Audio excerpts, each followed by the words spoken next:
And we're back with Survivor 42 and 42. I just finished rewatching Survivor China. I forgot about something that happens right as the votes are read, but we'll get to that in a second. I'm joined again for the second time during this by Sarah. Sarah, I know that when you first came on here, you did your hot take was Survivor China is not as good as people make it out to be. Mm-hmm. And why is that? Like, what are some of the aspects do you feel like take it outside of, make it overrated? You would say that overrated? Yeah. Okay, yeah. so what makes it overrated in your opinion? So I will say I watched some more of it this time around, and I do love the cast. The characters are great. I think that's why it is like one of the top seasons for people. But from a strategy perspective, like it's so boring. It's so predictable. You can predict every single vote. Like, that makes it really boring for me to watch. So from that perspective, I just don't see why people rank it so high, because Survivor is all about, the excitement of like who's going to get voted out at tribal and which advantages are going to get played, or, like there's no idol played correctly. Like obviously taking out James with 2 idols was very iconic, but it was just very boring to watch from a strategy perspective, even though I think Todd is an amazing deserving winner. He's one of the top winners. So yeah. Yeah, and I would say that especially coming off of Fiji, where Fiji, depending on the episode, you didn't know who was going home. With China, like you said, it's pretty much like they're telegraphing exactly what's going to happen every time. It's not I won't say it's a begonging because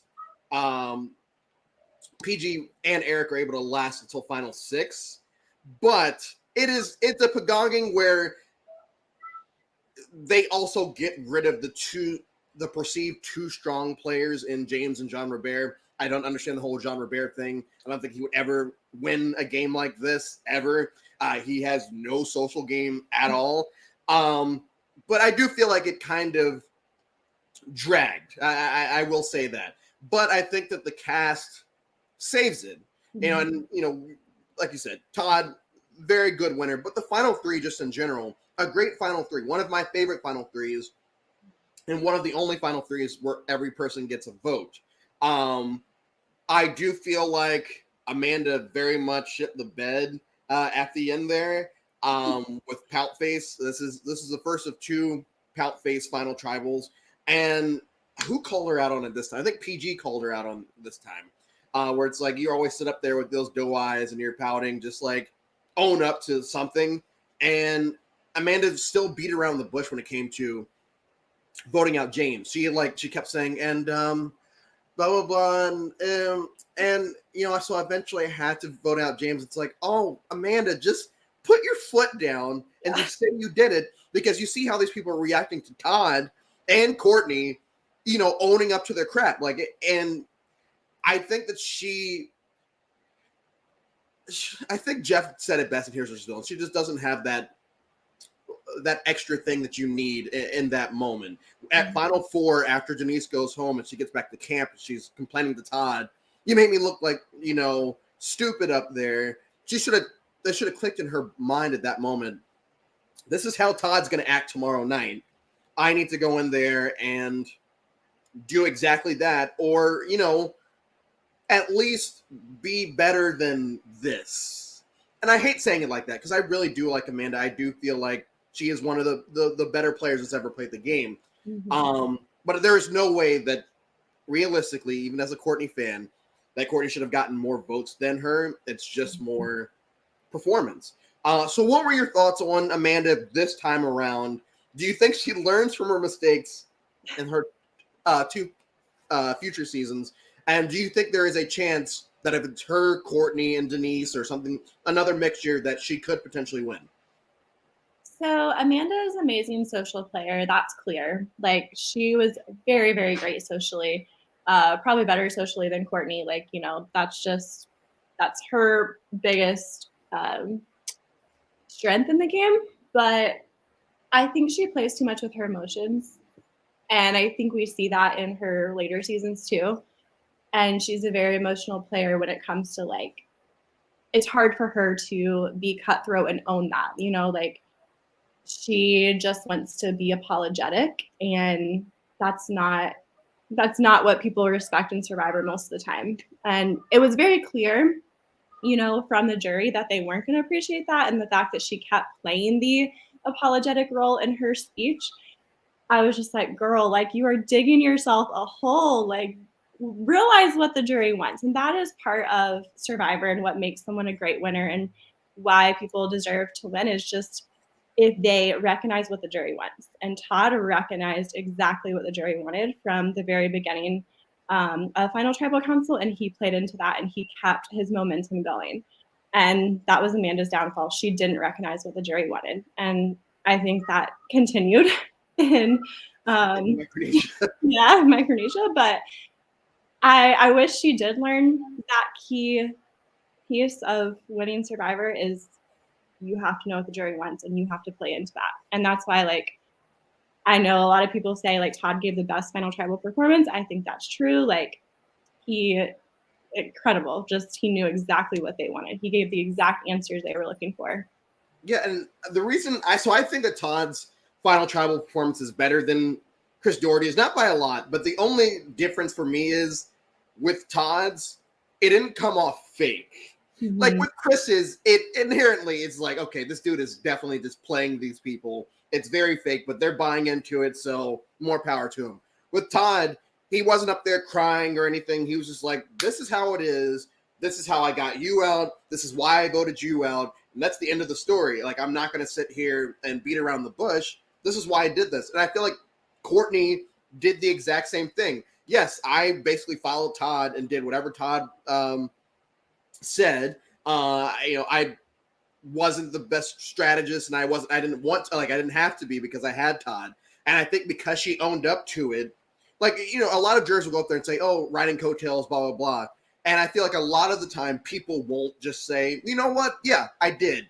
And Courtney actually sat up there and said, yeah, I did, and was able to get more votes than someone who was actually trying to dictate certain things and was actually probably playing the game better, than her. But Courtney understood, and what you said earlier, Courtney understood and Todd understood. This is what I have to do if I want to win this game, and I'm going to do it. And if Poutface doesn't want to do this, then that's on her. And I hate calling her that. That's so mean. But it's just what she does. Yeah. But going back to the beginning of the season, how did you like this version of the marooning? We don't really see it that often where it's like Pearl Islands, Cambodia, and a couple of others where they interact with the locals first before they go play the game. Do you think that we could potentially get something like this in a Fiji season, or is this of days past? Definitely of days past. Definitely of days past. I don't think they emphasize the culture anymore of the seasons. And, some of that is a little questionable, but I think it was a great start to this season. You have, of course, the Leslie moment, and you're like, what are you doing, girl? Like, why are you not? This is Survivor. Come on. I understand being religious. I'm not the most, but I understand people have, Yeah. I love the opening scene. Like, I will say that one thing I do love about this season is the culture that is emphasized. And I think they do it well. Like, I don't think they do it in like a negative way, which some seasons, you've seen that in a more negative way. But I think in this season, they do embrace the culture very well. And watching PG, like, in those moments where she gets to actually interact with her, with her home culture, is a lot of fun. And I really gravitate towards her at the merge. Pre-merge, I was not a PG fan. I was not a Jamie fan, mainly because of them throwing the challenge. Because growing up, I was a James person. Not so much anymore. But one of my favorite scenes is fuck Sudoku. That's one of my favorite lines in Survivor history is fuck Sudoku. But yeah, I felt myself really rooting for PG at the merge. Another thing has nothing to do with strategy or anything is, I won't say that Eric was invisible because he's clearly not. It's more the fact that Eric with glasses and Eric without glasses look like two totally different people. Yeah. So there'll be scenes where Eric doesn't have glasses on. It's like, who the hell is this guy? And you realize, oh, it has to be Eric. And when he was voting at Final Tribal 15 minutes ago, I'm like, who the hell is this? And, I took time to figure out, okay, this is Eric. And every time I watch this season, it's the same. It's like Eric is two totally different people throughout the entire season. I do like him and Jamie's showmans, which turned into an actual man's. The whole him being a virgin thing, I feel like Jeff bringing that up at the reunion is a lot more comfortable than the stuff he says to Courtney. Yeah. I think that's about to happen in a bit here. Going through and this is a thing that I feel like a lot of these middle teens seasons go through. The pre-merge cast, Leslie. I skipped several of the episodes. Oh, I can't. Like the second. I don't have the benefit of doing that. Yeah, like Dave. Oh my God, hate him. Like I'm just like, why is he on my screen? Why? And I think like you can see just with the pre-merge boots, like how terrible casting was back then. Like the merch people were pretty iconic, except for Jean Robert. Can't stand him. But we'll get to that. Yeah. But I think like it just shows you how far casting has come, because it's just like, why are they casting these people? Yeah. I will say I didn't realize like how robbed the players were who swapped, like I did not like that swap where the two went up, because it's just so unfair. Like it was clear that they were going to get picked off, and I think Aaron and Sharia like so robbed. I think I appreciated them even more because I was like, wow, like they really didn't have much of a chance. I think Aaron is one of the most robbed like pre-merge players. Yeah. I'm glad you reminded me of his name, because I feel like he could have made it longer, but he also just never stood out to me as a. Yeah. So like you saying Aaron's like, yes, his name was Aaron. Yes. I think he was really robbed though, because he was in such a great position on Fei Long. Like he was tight with Amanda and Todd. And I think like when you think about robbed players, you have to think about, were they in a really good position when they got voted out? And on his previous tribe, he was. I think him and Todd and Amanda could have gone pretty far. Like I'm curious to see if it would always be Todd, Amanda, and Courtney, or if it was going to be Todd, Amanda, and Aaron, Well, I feel like if it was Todd, Amanda, and Aaron, I feel like at some point Todd would have tried to get rid of him. Yeah. Because he was trying to get rid of the people that he thought were physically and strategically better than him. Mm-hmm. So I do feel like at some point Aaron would have gone home. I don't know if Courtney still would have been around at that point, but I do feel like he would have filled that slot with someone that, they're probably better socially than him. But Todd's one of those examples where he was not the best social player, but he was social enough that he was able to beat two social players, if that makes sense. Yeah. It's, Russell Hantz, he is not. Russell Hantz has no social game. Mm-hmm. Todd had enough where he could go in there and compete against two social players and win the game. Someone else that doesn't have a social game, Jean Robert. And I know that Cindy, who I'm having on for Token Sheens, has stated, the reason that China's so low on her list is because of the whole Jean Robert pre-merge thing, which, because of the time in which the season came out, is played for laughs. Mm-hmm. And it's played for laughs at the reunion. Courtney's made to look like the villain in the situation. Like, Courtney is inherently a villain in the season, but not when it comes to that. Yeah. When it comes to that, everyone knows what I'm talking about if you're watching this. It is very uncomfortable, and it sucks seeing Courtney every round saying, hey, can we please just get rid of this guy? And Todd just putting his foot down. No, I need you to, I need you to shut up. I need Jean Robert and this, that, and the other. And Courtney, states, I think one of the reasons that she doesn't consider Amanda Todd to be her friends is because when she needs a friend here, when it's like, hey, this guy's making me uncomfortable, they're like, no, we have to, it's the game. We have to save him. And it's not the exact same, but it's pretty damn close to season 39 because in that situation, Kelly is also saying, hey, to other players, and other players are like, well, Dan needs to stay because of this, that, and the other. It's almost the same thing, but I won't put it there just because nothing bad happened, to the person, to John Rivera. Thoughts on how that went down? Do you think there was a way they could have portrayed it where it's not played as much of a joke when this season came out, or do you think it was always going to be looked at as a joke because of what I think this is 2008, 2007, 2008? Mm-hmm. Yeah, I definitely think it was going to be looked at as a joke. And at that time, I don't think, even the viewers watching would have picked up on it as much. Like now we can look back on it and be like, this was clearly like not okay. And like, I think if it was obviously happening on season 41, 42, 43, whatever, like it would be totally different, a very different response.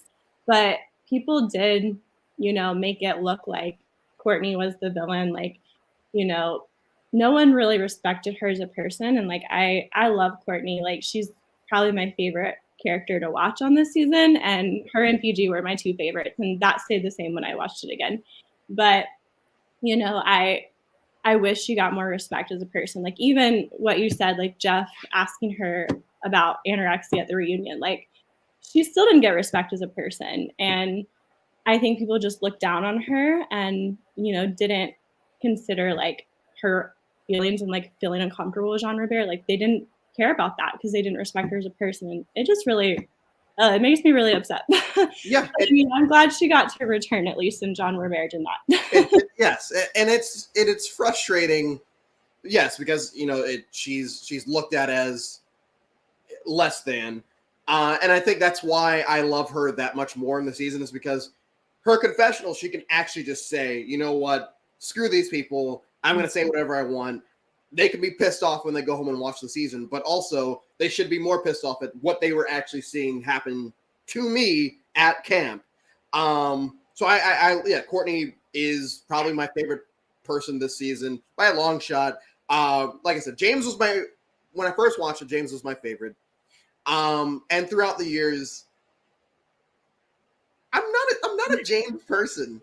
Yeah. He's good for a couple of quips every now and then, and yes, he looks.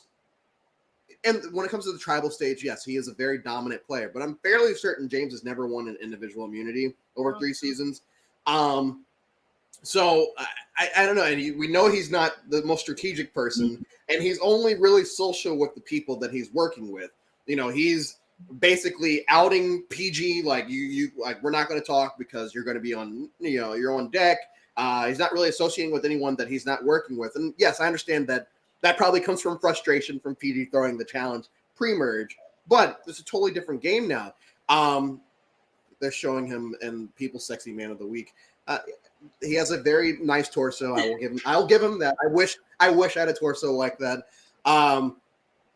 But every time I think this is the best version of James, because in Micronesia, I didn't really like the way that he was treating Eliza. And Here's Our Villains, I mean, that speaks for itself. But I feel like with time, people have started to turn on James and have started to praise Courtney even more, even though I don't think that either one has to do with the other. I don't know. He's talking now, and like, I appreciate what he's done for the physical game, I guess, maybe not. But I don't get the whole James thing. Yeah. I think he's one of the most overrated players, to be honest. Like, I never, ever have understood the hype with James. What has he done? But like, what has he done? Real. Like, how dumb of a player do you have to be to go out with 2 idols in your pocket?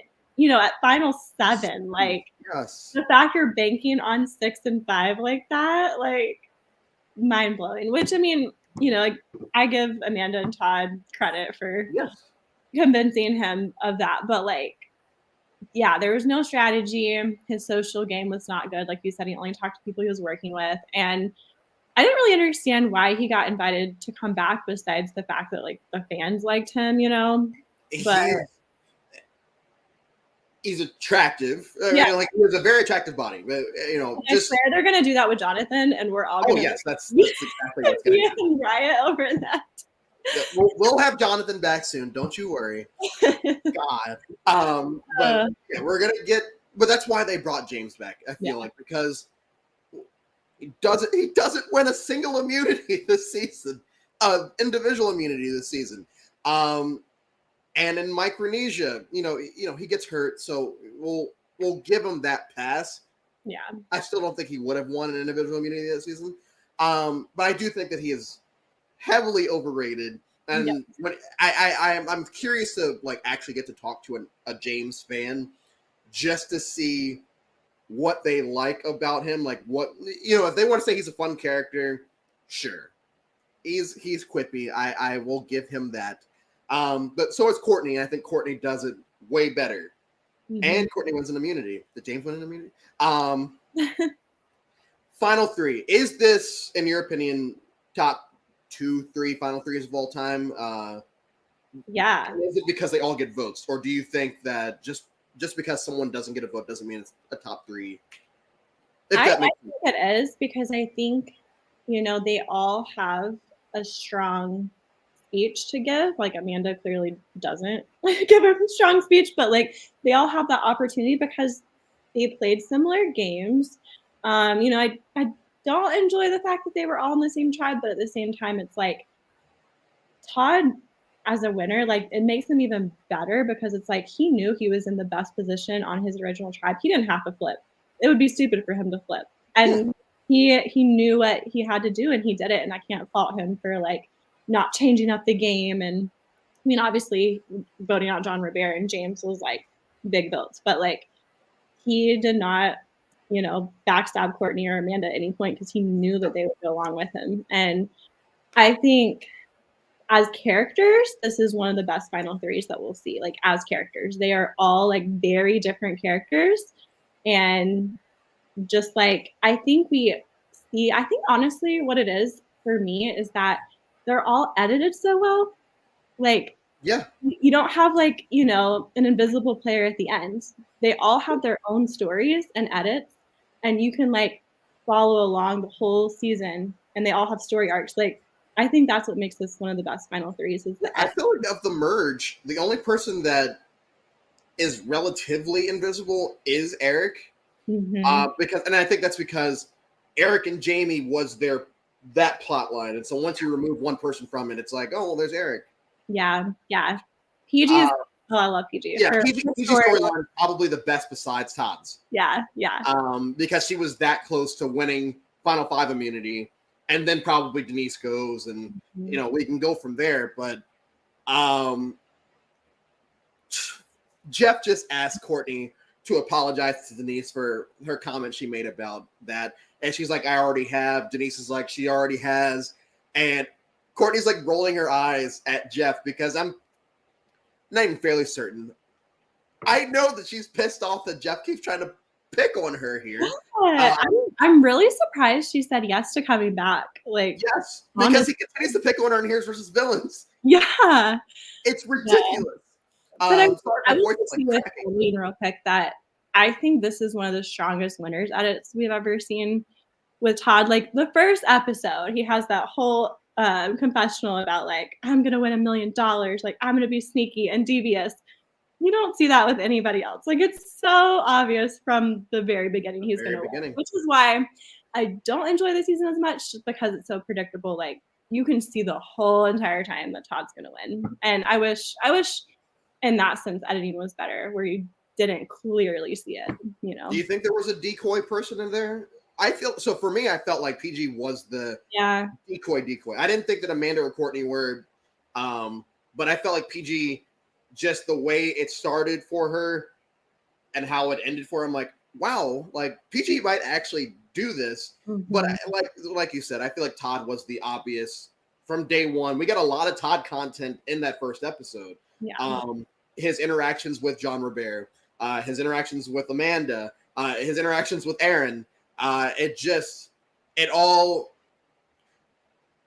I know you said it's a very well edited season, and I do agree with you. but almost to the point where they edited it so well where they also showed us, hey, we don't care how much, we don't care how much it's obvious. We're going to show it to you like this, and you'll still like it at the end. Mm-hmm. And I feel like that is true for a lot of folks. Yeah. I feel like China is up there for me. For me, I'm going to give it probably a 4. I was ended between 3.75 and a 4. I'm going to give it a 4 because I do like the cast. I do like a lot of the end game, mostly PG related. Yep. I do love this final 3. And that's about it. But I feel like that's enough that I can give it a 4 and not feel gross about it. Yeah. I would give it a 4 too. Maybe 3.75. But I do like China. It's not that I hate it. The part that makes it a hot take for me is that I would not rank it in my top 10. And I know a lot of people do. Like Rob has a podcast when they did their countdown. What was it ranked like? It was up. I don't even have the list anymore, but it was up there. Yeah, it was either 5, 6, 7 somewhere. And it's not that. Yeah, it's not that. I think the next season is probably still going to be my top 3 when all of this is done. We are moving on to Survivor Micronesia, the first fans versus favorites, and everything that comes with that season. I'm so excited to get started with that one. Sarah, thank you so much, as always, for coming on. I was really excited to be able to discuss this season with you way back when I first met you. So I'm glad we were able to finally do this. At some point or another, I probably will ask you back for another one of these, but definitely for 43, obviously. Thank you all once again for continuing to tune in, and we will see you all after Survivor Micronesia.